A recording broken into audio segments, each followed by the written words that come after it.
Jack pulled his car into the parking lot of his apartment complex and turned off the engine. It had been a long day, and all he wanted was to go inside, pour himself a glass of cold lemonade, and stretch out on the couch next to Laura. He glanced at the clock. 6:15 p.m. The first evening lights were flickering on in the building, and the warm May air was filled with the scent of freshly cut grass and the smoky aroma of barbecue from the neighbors. He grabbed his keys, but just as he opened the door, his heart clenched in an icy grip.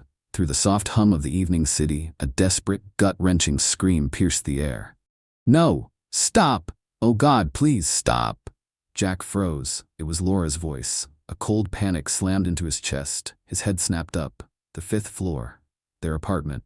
The balcony door was wide open, and now the entire neighborhood could hear his wife screaming. He started for the elevator, but the panel showed it was stuck on the 8th floor. Screw that. The thought barely formed before he bolted for the stairs, taking them 2 at a time, his feet barely registering the impact against the concrete. Damn it, damn it, damn it, he muttered through clenched teeth, cursing his own fear. Laura was screaming, and he had to get to her. Fast. He reached the door, his heart hammering like a war drum. Keys? No time. He threw his shoulder against the door, once, twice, and it flew open. The scene before him looked like something out of a nightmare. Laura was curled up in the far corner of the living room, her shoulders shaking with sobs. She looked terrified beyond belief, her face wet with tears. But that wasn't the worst part. Sitting in the middle of the living room on one of their wooden kitchen chairs was his mother, Mary. She looked perfectly calm, as if she were right at home. In her hands, she held a massive pair of tailor's scissors, the very same ones Jack remembered from childhood, the ones she used to cut fabric for her charity quilts. But she wasn't sewing now. She was methodically, almost ceremonially, cutting up Laura's clothes. A white summer blouse lay in shreds on the floor. Next to it, a pair of denim shorts. Scraps of fabric were scattered around, silent evidence of the madness that had unfolded in their home. Jack struggled to breathe. What the hell is going on? Mary didn't even flinch. She looked at him with calm indifference, as if his outrage was utterly irrational. I'm cleansing your home, Jack. Getting rid of the shame your wife has brought upon this family. Her voice was steady, almost gentle, which only made it more terrifying. Laura sobbed harder, burying her face in her hands. Jack's gaze flickered between his mother and the pile of shredded clothing, and his fists clenched at his sides. You're destroying Laura's things? In our home? His voice trembled with rage. Mary tilted her head, as if genuinely confused. These aren't Laura's things. They're disgraceful rags. No decent woman dresses like that. Only whores wear such outfits. Laura's head snapped up, her eyes blazing with fury even as fresh tears streaked down her face. How dare you? This is my clothing. You have no right. Her voice cracked with anger. Mary's expression remained icy. I have every right. I am my son's mother, and I will not allow a woman who disgraces our family to remain in his home. Jack was shaking with rage. He stepped forward, but Mary raised the scissors slightly, as if warning him to keep his distance. You really think you can come in here and dictate how we live? His voice was low and taut, a wire stretched to its breaking point. This is our home, Mom, Mary scoffed. You're blind, Jack. This girl has fooled you. Look at this. She suddenly grabbed a piece of lace from the pile of torn clothes and held it up like a piece of damning evidence. A respectable wife doesn't wear this. Laura let out a sharp breath, her face draining of color. It's lingerie. It's not meant for you. It's meant for my son, and that means I have every right to say it doesn't belong here. Mary tightened her grip on the lace. Something inside Jack snapped. A surge of adrenaline coursed through him. Mom, put that down and get the hell out of my house. Mary cocked her head to the side, regarding him as if he were a foolish child. You're choosing her over me? Over your own mother? Get out of my house. Jack's voice exploded through the apartment. Silence fell. Mary's eyes flickered with something dark, hatred, maybe, but she kept her expression composed. She cast one last glance at Laura, still shaking on the couch, then rose from the chair and let the scissors clatter to the floor. You're making a huge mistake, Jack. She'll destroy your life, and when you realize it, it'll be too late. Her voice had dropped to a dangerous whisper. Jack said nothing. He simply opened the front door, waiting. She walked past him, but just before stepping over the threshold, she turned back and hissed, "You'll regret this." The door slammed shut, leaving behind an oppressive silence. Jack exhaled shakily and turned to Laura. She was still sitting there, hugging herself, her body trembling with silent sobs. He knelt in front of her and took her hands in his. "I'm so sorry, Laura. I'm so sorry for all of this." She gripped his fingers tightly, her tear-filled eyes searching his face. "Just tell me one thing. She won't come back, will she?" Jack squeezed her hands tighter. "I swear she will never step foot in this house again." And in that moment, he made a decision. First thing tomorrow morning, he was changing every lock in the apartment.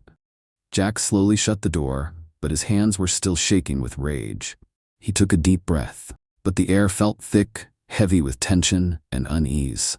He turned to Laura. She was sitting on the edge of a kitchen chair, arms wrapped around herself, her breathing uneven, her eyes red from crying. Scattered across the floor in front of her were the shredded remains of her clothes, silent witnesses to what had just happened. The colors and textures once familiar now looked violated, as if someone had deliberately stomped on her identity, tearing apart her right to be herself. Jack walked toward her slowly, then knelt down beside her. "Laura?" His voice was soft, but inside, everything was burning. She lifted her gaze to meet his, and in her eyes he saw it all. Fear, anger, hurt. But the worst of it? Doubt. Doubt in him, in them, in their family, and that he couldn't allow.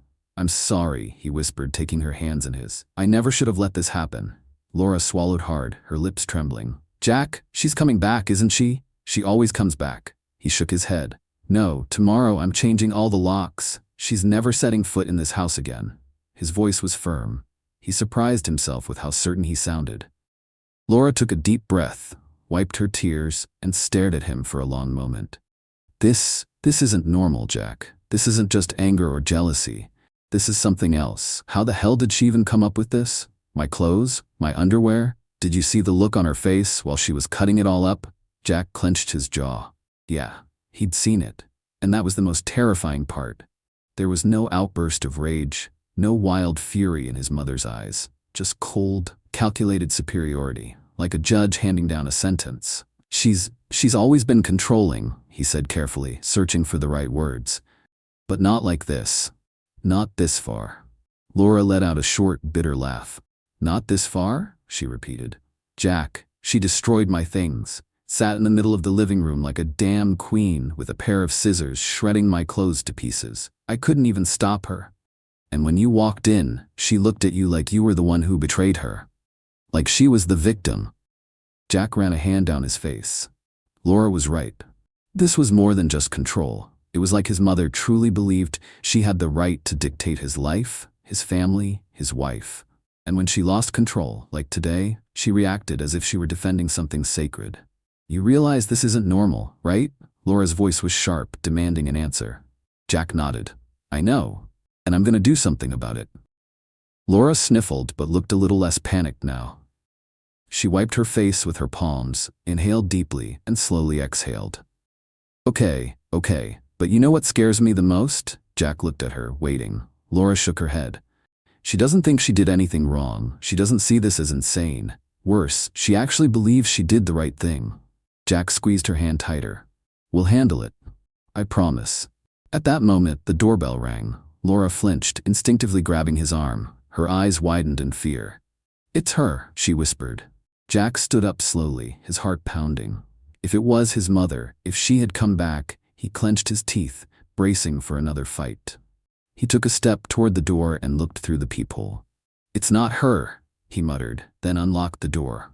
Standing on the doorstep were his younger brother, Paul, and Paul's wife, Susan. Their faces were tense, their eyes burning with anger. Jack, Paul pushed past him into the apartment, his fists clenched. She was at our place. Susan followed him inside and shut the door behind her. Her face was pale, but there was no panic in her expression, only determination. She destroyed all my clothes, Susan said quietly, locking eyes with Laura. My entire wardrobe, even my underwear. Jack and Laura froze. What? Laura shot up from her seat. She did it again? Susan nodded. I came home and found everything cut to shreds. Every shirt, every pair of pants, even my old pajamas. And she was ranting about shame again? Jack asked, his fists clenching. Paul nodded. Yeah, she said she won't tolerate indecency in the family, that we're living like heathens. Jack exhaled sharply and ran his hands through his hair. Laura pressed her lips together and turned to Susan. She's sick, she has to be, right? This isn't normal. There was a tremor in her voice again, but now it was more from outrage than fear. Susan shook her head. No, Laura, she's not sick. She's completely sane. This is just who she is. Jack looked at his brother. We have to do something, Paul. This has gone too far. Paul nodded, and we have information that explains why she's acting like this. Jack frowned. What are you talking about? Susan exchanged a look with Paul, then said carefully, I found out the truth about your mother's past, and I think you need to hear it. A heavy silence filled the room. Laura, Jack, and Paul stared at Susan, waiting. This isn't just about her religious obsession, Susan continued. There's more, something she's been hiding. Jack felt a chill run down his spine. What is it? Susan took a deep breath and said, I found old photos of your mother from the 1980s, and you won't believe what I saw in them. The room fell silent. Only the heavy breathing of Laura and Susan broke the oppressive atmosphere. Jack could feel his heart pounding in his throat. Paul crossed his arms over his chest and nervously shifted from foot to foot. What? Photographs? Jack finally asked, trying to keep his voice steady, but the tension was obvious. Susan glanced at her husband, then reached into her bag and pulled out a small, thick envelope. Slowly, she tore off the top edge. She pulled out a few old photos and spread them out on the table. Jack leaned forward and froze. His stomach tightened into a knot. The faded photos showed young people dressed in late 80s clothes. Denim jackets, neon tops, leather pants. The girls had teased hair and thick layers of makeup. They all looked like they were on the verge of a party that might turn into something more. In one of the pictures, guys who looked like typical members of a biker or criminal crowd sat at a table littered with bottles of alcohol and cigarette packs. The girls in their laps wore revealing outfits, and in one of those girls, Jack recognized his mother without a doubt. He felt his body stiffen, and a wave of something between fear and disgust surged inside him. This can't be, he rasped, staring at the photo. But it was her. The same sharp features, the same look, only without the haughty coldness that now froze in her eyes when she looked at Laura or Susan. In the photo, she was smiling, leaning toward a man who had his arm around her waist. He had long hair, a leather jacket, and a cigarette in his teeth. In his other hand, he held a beer bottle. That's your mom, Jack, Susan said softly. I found these pictures from a friend who knew her when she was younger. She told me something else too. What exactly? Jack's voice dropped, becoming low and almost threatening. Susan took a deep breath. When your mom was younger, she wasn't anything like the woman she tries to present herself as now. She spent nights in circles that, I'm sure, she'd rather forget. Those men? They weren't the good guys, Jack. Some of them were tied to crime, drugs, and your mom wasn't just a spectator in this story. She was part of it. Jack grabbed the photo and stared at it intently, as if hoping it was all some mistake, some kind of prank. But no, this was the truth. She was, he started but trailed off. Susan nodded. She was just like the women she now calls sluts, the same sluts she hates so much. But you know what's the strangest part? It seems like she convinced herself it never happened. Laura gasped softly. You're saying she just forgot? Or is she pretending to forget? Susan thought for a moment.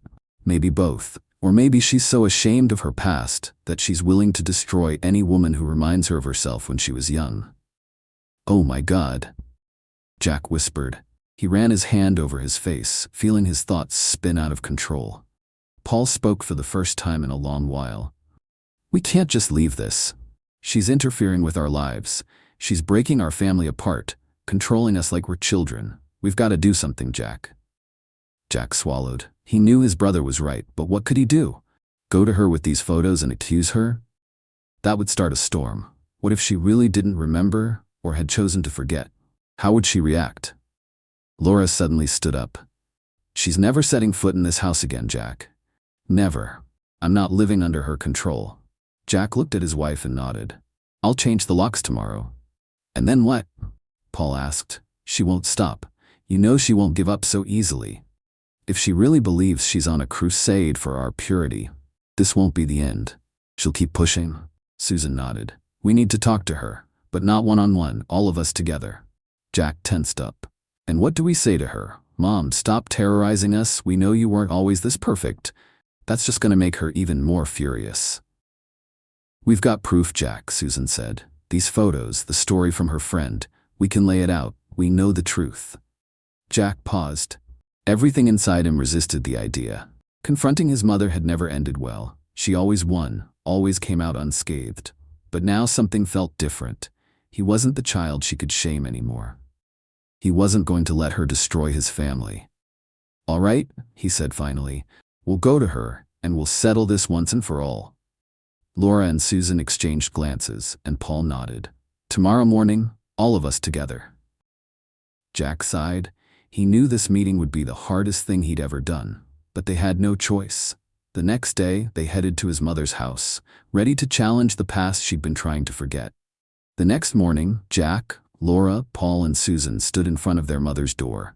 Jack nervously clenched his fist and looked at his brother. Paul nodded. Susan took a deep breath, and Laura placed her hand on her husband's shoulder. None of them knew how the conversation would end, but they all understood it was inevitable. Jack knocked on the door. For several long seconds, no one answered. Then footsteps were heard, and the door swung open. What do you want? Margaret said irritably, crossing her arms over her chest. The irritation was clear in her eyes. We need to talk, Mom, Jack said firmly. She looked them over, her gaze lingering on Laura and Susan, then let out a loud sigh and stepped aside, allowing them in. The living room was perfectly neat, everything in its place, not a speck of dust. Only the heavy scent of air freshener gave it a sterile, almost artificial feel. Speak, she said curtly, sitting down in an armchair. Jack pulled an envelope from his pocket and spread the photographs out on the coffee table. What's this? Her voice remained steady, but a flicker of unease passed through her eyes. Paul crossed his arms and stared at their mother. You know what this is, Mom, he said. This is your past. Margaret stared at the photographs for a few seconds, then raised her eyes and coldly smirked. So what? You came here to judge me? To dig up dirt from my youth? Congratulations, you found some old pictures. Does that make you feel better? Laura stepped forward. This isn't about judgment, Margaret. It's about you meddling in our lives, calling us dirty and immoral, tearing our families apart, accusing us of things we didn't do. And yet, she gestured toward the photos. Look at these. You have no idea what I went through. Margaret suddenly exploded, standing up sharply from her chair. You see only a snapshot, but you don't know the full story. I've changed, I've repented, I've walked away from that nightmare, and you dare hold this against me? No one's holding it against you, Mom, Jack said quietly. We just want to understand. Understand why you hate us, your daughters-in-law, so much. Why you tear our clothes, belittle us, scream that we're sluts. You know that's not true, but you act like you're fighting ghosts from your past. Margaret clenched her lips and looked away. Her fingers curled into fists. This isn't your business. It is, Paul interrupted, because you're involved in our lives. You've crossed a line, Mom. We're not kids you can control. We don't need your approval, but we won't let you destroy our families. Margaret swallowed, her face stone cold. I wanted to protect you. And who? Susan asked. From us? Or from memories of yourself? Margaret shot her a sharp look but didn't respond. Silence filled the room once again. You're never coming into our homes uninvited again, Jack said firmly. We've changed the locks. If you want to be a part of our lives, you'll have to accept us as we are. And if not, he sighed, then you'll have to learn to live without us. For a brief moment, Margaret's face faltered. You can't just erase me from your lives. We don't want to, Mom, Paul replied. But we won't let you destroy what matters to us. Margaret stayed silent. She stared at the photographs for a long while, then closed her eyes and turned away. Go, I'm tired. No one said a word. They turned and left. When the door closed behind them, Jack felt a strange sense of relief. He knew this wasn't the end, but it was the beginning of something new. The end of fear. The beginning of freedom. Now, it all depended on her. A few days passed in tense anticipation. Jack and Paul didn't know what to do next. They were waiting for their mother's reaction, but Margaret seemed to have disappeared. No calls, no unexpected visits. Silence, which should have been a relief, instead caused anxiety. Laura and Susan also felt uneasy. They knew it wasn't going to end this easily, and they were right. That evening, the younger daughter-in-law, Susan, brought unexpected news. She'd met one of Margaret's old friends, a woman named Karen, and Karen had shared revelations that might shed light on their mother-in-law's behavior. "I went to see Karen on purpose," Susan said, placing a recorder on the table.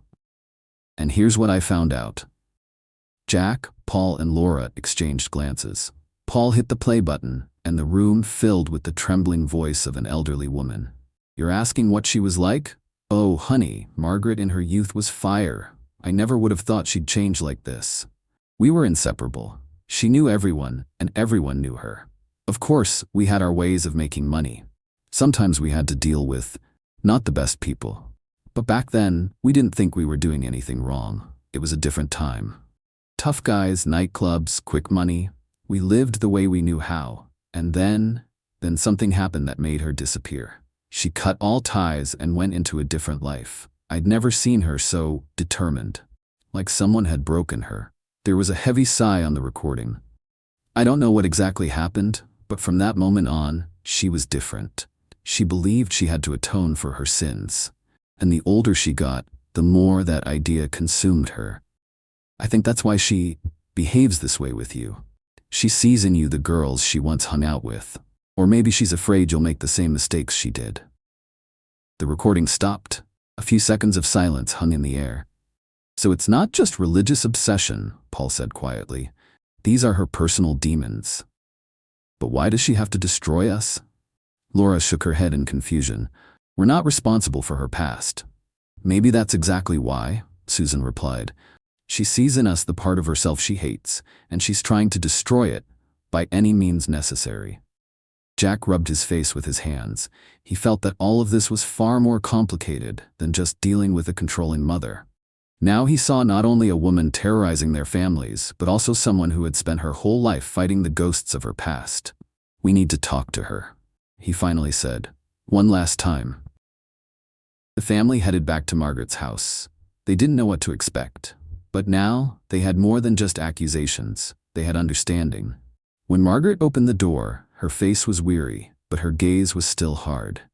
"You're here again," she said flatly. "We know the truth, Mom," Jack said. "All of your past. We know what you went through. We're not judging you, but we won't let you destroy our families because of your fears." Margaret froze. Her gaze seemed to turn glassy. "Leave," she said in a strained voice. "No, Mom. We need to talk about this," Paul interjected. "You accuse us of being like you and your friends once were. But we're different, and you know it. We want to understand you, but you need to understand us." Margaret let out a heavy sigh and looked away. Her shoulders slumped. I just didn't want you to live the way I did," her voice quivered. "I made so many mistakes I regret. I didn't want you to have to repent the way I do." Laura stepped forward. "We understand that you want to protect us, but the way you're going about it is only making things worse. You're destroying us instead of helping." Margaret looked at them. Pain flickered in her eyes. Then she turned away. "I need time," was all she said. Jack nodded. "We'll give you that. But if you ever try to interfere in our lives again, we won't come back." Margaret slowly closed the door. It wasn't a perfect ending, but it was a step forward. And for the first time in a long time, Jack felt that they had a chance. A few months had passed since the last conversation with Margaret. Surprisingly, she had kept her word. No phone calls, no sudden visits, no endless accusations. Life was slowly returning to normal, but there was something in the air. The silence was too loud, and no one knew what Margaret's next move would be. Laura and Susan were slowly recovering from the ordeal. They could finally go shopping without worrying that their clothes would be judged by their mother-in-law's hateful glare. Paul and Jack felt relief, but at the same time, they couldn't completely relax. Deep down, they knew their mother wasn't the type to just give up. One evening, the phone rang. The screen displayed their mother's name. Jack froze, then took a deep breath and answered. "Jack." Margaret's voice was unexpectedly soft. "I need to talk, in person." "What about?" he asked warily. "Please just come, alone." There was something new in her voice, something Jack had never heard before. He stared at the phone for a long moment before answering. "Okay, I'll come." When Jack entered his mother's house, he was immediately surrounded by the feeling of the past. This house always smelled of her perfume, something sharp and heavy. But today the air felt different. A faint smell of coffee, the barely perceptible scent of old books, everything seemed more normal. Margaret was sitting at the kitchen table. A cup of tea and a box were in front of her. Her hands were folded on the table, her gaze fixed on one point. "Thank you for coming," she said quietly. "What's going on?" Jack sat down across from her. She was silent for a long time before pushing the box toward him. "Open it." Jack carefully lifted the lid. Inside were old photographs, newspaper clippings, notes with yellowed edges. He picked up one of the photos and froze. A young woman smiling boldly at the camera, with a high beehive hairstyle and a short skirt, standing among a group of men. Her eyes were filled with confidence, youth, and recklessness. It was his mother. "I've spent my whole life trying to run away from her," Margaret said, staring at the table.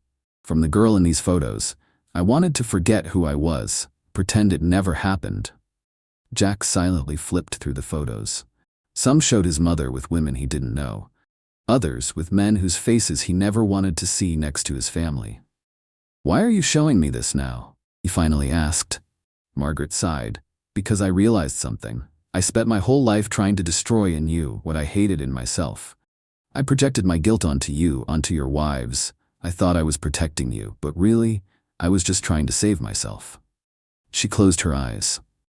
"I made terrible mistakes, Jack. I can't fix them, but I don't want them to keep poisoning your lives." Jack felt a strange mix of emotions: anger, sadness, compassion. He wanted to hate her for everything she had done, for all the humiliations, for the fear they had lived with. But sitting in front of him was not the unyielding woman he had known. It was a mother, finally revealing the truth. "And now?" he asked. "Now, I'll leave you alone. I'm not asking for forgiveness. I don't deserve it, but I'll try not to hurt you anymore." Jack looked at her. The woman who had clung to her hatred for so many years as if it were a lifeline. He didn't know if he could ever trust her again, but he knew he wanted to at least try to leave the past behind. "I'll tell Paul," he said, standing up. "We'll figure out what to do next." Margaret nodded, lowering her gaze. In that moment, she seemed more like a lost child than the fierce woman who had terrorized their lives. Jack took the box with him. The past was no longer a mystery, but ahead of them was the future. And now it depended on whether they could accept this new reality. When he got home, Laura greeted him with a worried look. "Is everything okay?" she asked. Jack placed the box on the table and hugged his wife. "I don't know," he answered honestly, "but I hope it will be better now." Laura didn't ask any more questions. They just stood there in silence, for the first time in a long while, feeling like the nightmare was finally over. And Margaret? She stayed in her house, for the first time in a long while, alone with her past.